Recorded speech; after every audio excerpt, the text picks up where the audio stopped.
اللہ رب العالمین کے بارے میں ہم نے یہ بات تفصیل کے ساتھ پڑھی کہ بندہ اپنے رب کی بندگی خالص ہو کر کرے، ہر طرف سے کٹ کر وہ اپنے رب کے حضور پیش ہو، اس لیے کہ عبادت کے لائق صرف ایک اللہ ہی ہے، اور اس پر مختلف دلائل عقلی طور پر بھی اور قرآن و سنت سے بھی ثابت ہوتے ہیں۔ عبادت کے دو الفاظ میں نے آپ کو بتلایا تھا کہ اس کے معنی میں ہم ذکر کر لیں تو کسی حد تک ہم اس کو سمجھ سکتے ہیں، اور ہم نے کل جو معنی پڑھا تھا اللہ رب العالمین کی بندگی کے حوالے سے فَاعْبُدِ اللَّهَ مُخْلِصًا لَهُ الدِّينَ، اس میں ہم نے یہ بات پڑھی کہ بندے کا کوئی بھی عمل تب تک مقبول نہیں ہو سکتا جب تک وہ خلوص نیت کے ساتھ اور سنت رسول کے مطابق اپنا عمل نہیں کرتا۔ اس لحاظ سے یہاں ایک اور چیز ملحوظ خاطر رکھیے کہ انسان کو دنیا کے معاملات میں چھوٹ دی گئی ہے، وہ جو چاہے کرے، اسے اللہ رب العالمین نے اختیار دیا ہے، جس طرح سے دل چاہتا ہے کر گزرو۔ تجارت ہے، معاشرت ہے، اور آپ کی تہذیب اور تمدن ہے، سیاست ہے، جیسے آپ کے دنیاوی معاملات چل رہے ہیں آپ ان کو چلائیے، لیکن جہاں دین آپ کو پابندی دے آپ اس کا پابندی کو قبول بھی کر لیں۔ اس کی ایک مثال ہے، ہم سب یہ سمجھتے ہیں اور ہمارا عقیدہ ہے، ہمارا ایمان ہے کہ نبی علیہ الصلاۃ والسلام اپنی مرضی سے نہیں بولتے، بلوائے جاتے ہیں۔ اللہ رب العالمین آپ کو بلواتا ہے۔ شریعت کے کچھ مسئلے ایسے ہیں جن کو سمجھانے کے لیے کئی سال لگ گئے۔ میں نے اس کی مثال غالباً آپ کے پاس بیٹھ کر ہی شراب کے حوالے سے دی تھی کہ اللہ رب العالمین نے پہلی مرتبہ میں ہی شراب کو حرام نہیں کیا تھا، بلکہ وقتاً فوقتاً اس کے بارے میں احکامات نازل ہوئے اور پھر کہیں جا کر وہ حرام ہوئی۔ اسی طرح کا ایک معاملہ جب آپ علیہ الصلاۃ والسلام مدینہ میں گئے تو آپ نے لوگوں کو دیکھا کہ وہ کھجور کے نر اور مادہ کو لے کر ان کا بور، نر کھجوروں کا بور مادہ کھجوروں کے اوپر ڈالتے ہیں، جس کی وجہ سے ان کی فصلیں بڑی زیادہ ہوتی ہیں۔ نر اور مادہ کا اللہ کا فرمان ہے وَمِن كُلِّ زَوْجَيْنِ اثْنَيْنِ، ہم نے ہر چیز کا جوڑا پیدا کیا ہے، تو نر اور مادہ کے ملاپ سے کھجور کی فصل کافی زیادہ ہو جایا کرتی تھی۔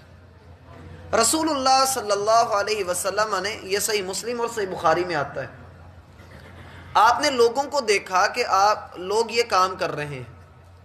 تو آپ علیہ الصلاۃ والسلام نے پوچھا کہ لوگوں یہ کیا کر رہے ہو؟ تمہارے باغات، تمہارے بڑے بڑے مزرے، تمہارے کھیت، یہ کیا کر رہے ہو؟ لوگوں نے کہا ہے اللہ کے رسول ہم کھیتی باڑی کے پیشے سے وابستہ ہیں اور اس طرح کرنے سے ہماری فصل زیادہ ہو جاتی ہے۔ آپ علیہ الصلاۃ والسلام بولتے نہیں، بلوائے جاتے ہیں۔ آپ نے فرمایا کہ ایسا نہ کرو، باز آ جاؤ، رک جاؤ۔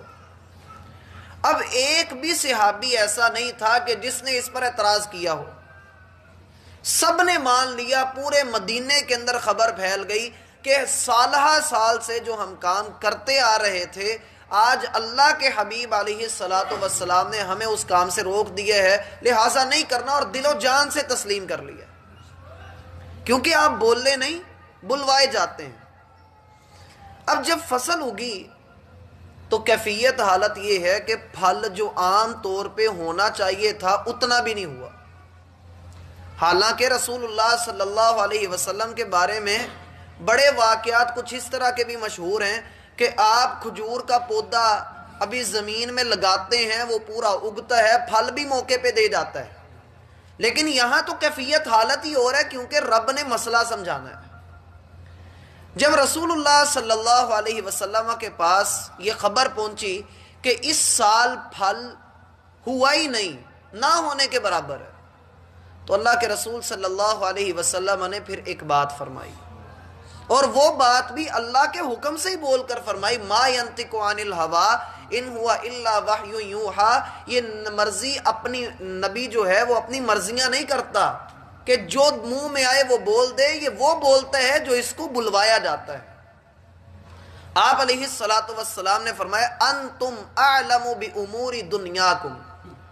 لوگو تم اپنی دنیا کے معاملات کو مجھ سے بہتر جانتے، تم زیادہ بھلا جانتے ہو کہ دنیا کے معاملات کو تم نے کیسے چلانا ہے، لہٰذا تم جو کر رہے تھے وہی کرو۔ اب یہ ایک 4 لفظی حدیث جو میرے اور آپ کے سامنے اس وقت موجود ہے، اس میں دنیا جہان کے تمام کاموں کی اجازت دے دی گئی۔ آپ پانی پینا چاہتے ہیں پانی پیجئے،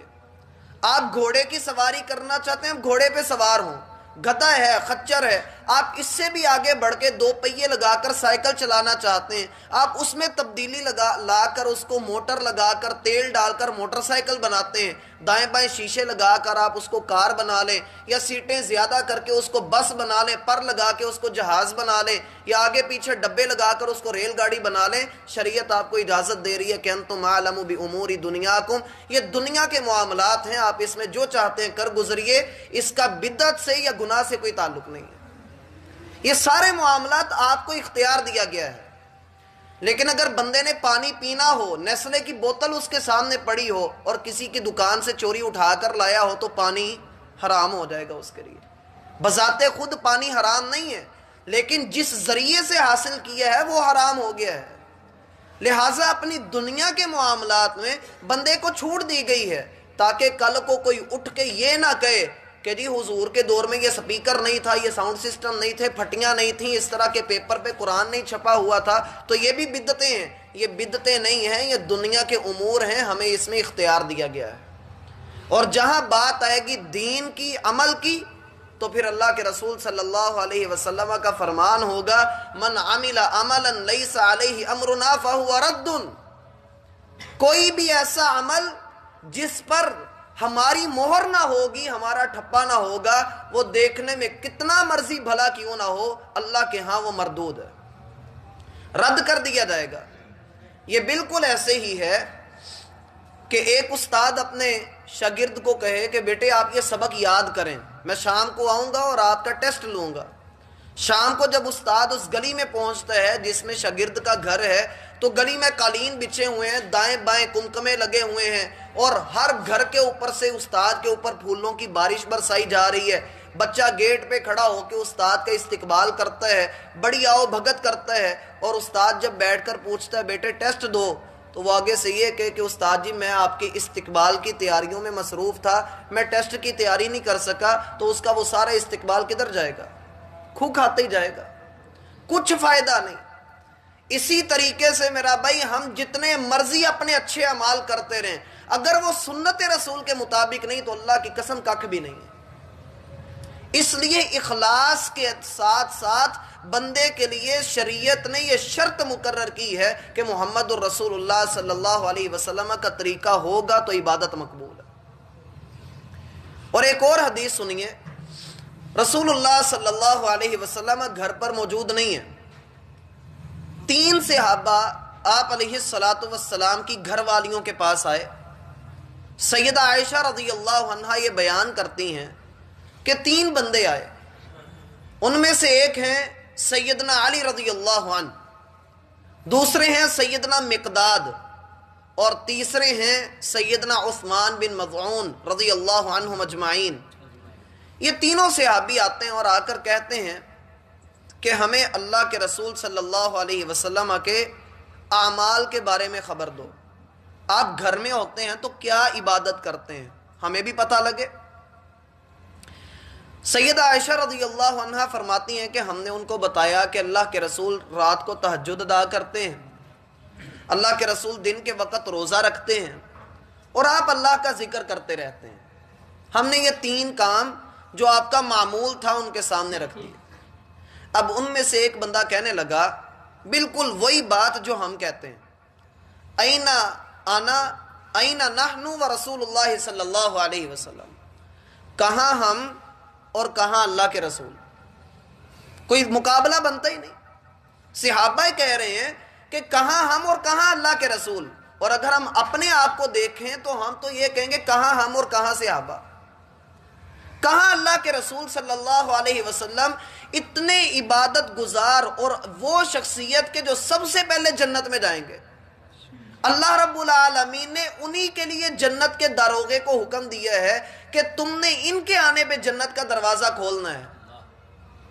اب وہ شخصیت جس کے اگلے پچھلے سارے گناہ رب نے معاف کر دیے، وہ اتنی عبادت کر رہے ہیں، اتنی عبادت کر رہے ہیں، ہمارا حق بنتا ہے ہم زیادہ عبادت کریں، بنتا بھی یہی ہے۔ اب ایک صحابی ان میں سے کہنے لگا اما آنا، اللہ کی قسم جو میں ہوں، میں کبھی بھی رات کو سوؤں گا نہیں، میں تہجد ہی ادا کرتا رہوں گا، ساری رات تہجد ادا کروں گا۔ اور بڑا چوٹی کا عمل ہے، حدیث میں آتا ہے کہ فرض نماز کے بعد سب سے افضل نماز رات کی نماز ہے۔ دوسرا کہنے لگا کہاں اللہ کے رسول اور کہاں میں، اللہ کی قسم اصوم ابدا، میں ہمیشہ ساری زندگی مرتے دم تک روزہ ہی رکھوں گا، میں کسی ایک دن روزہ نہیں چھوڑوں گا،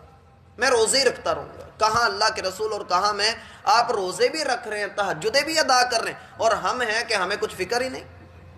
اور تیسرا کہنے لگا انا لا اتزوج ابدا، آج کے بعد میں اپنی کسی بھی خاتون بیوی کے پاس نہیں جاؤں گا، میں جنگل میں جاؤں گا اور وہاں بیٹھ کر پھلوں پہ گزارا کروں گا اور اللہ کا ذکر کرتا رہوں گا۔ تینوں یہ بات کہہ کر چلے گئے، اور تینوں کا جذبہ، اللہ کی قسم ہم اس جذبے کے پاس کو بھی نہیں ہو سکتے، تینوں کا جذبہ بہت اونچا جذبہ ہے۔ اللہ کے رسول صلی اللہ علیہ وسلم کو خبر ملی تو کوئی ہوتا نا پیر فقیر، کوئی بڑا ولی ہوتا تو وہ تو یہ کہتا ہاں بس جی ٹھیک ہے، دیکھو میرے مرید کتنی عبادت گزار ہیں، مجھ سے کتنی وہ تمنا اور توقع رکھ رہے تھے اور کیا وہ کر گئے، کتنے بڑے بڑے دعوے اور کتنی اعلیٰ عبادتوں کے وہ بات کر کے گئے ہیں۔ بندہ اپنے آپ کو کرنی والا سمجھنے لگ جاتا، اس کی وجہ سے کوئی سیدھا ہو صحیح، بندہ سمجھتا ہے پتہ نہیں میں بن کیا گیا ہوں۔ اللہ کے رسول صلی اللہ علیہ وسلم جب آئے تو حدیث میں آتا ہے احمرت وجہہ فتغیر وجہہ، اللہ کے رسول صلی اللہ علیہ وسلم کی جو چہرہ مبارک تھا وہ غصے سے سرخ ہو گیا جب آپ کو خبر دی گئی، اور آپ نے کہا کہ لوگوں کو اکٹھا کرو، سارے لوگ اکٹھے ہوئے،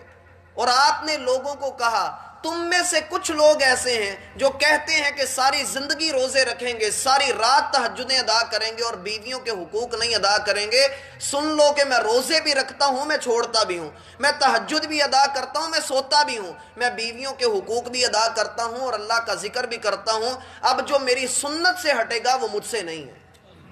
اس کا مجھ سے کوئی تعلق نہیں۔ گویا جو شریعت نے میرا بھائی مقرر کر دیے ہے، اخلاص اسی عمل کے ذریعے آ سکتا ہے۔ بندہ لاکھ کہے کہ مجھے بڑی اللہ سے محبت ہے اور رکعت میں 3 سجدے، طواف میں 10 چکر اور روزے 40 رکھ لے، اللہ منہ پہ دے مارے گا کہ تو میرے نبی کے طریقے پہ نہیں چلا۔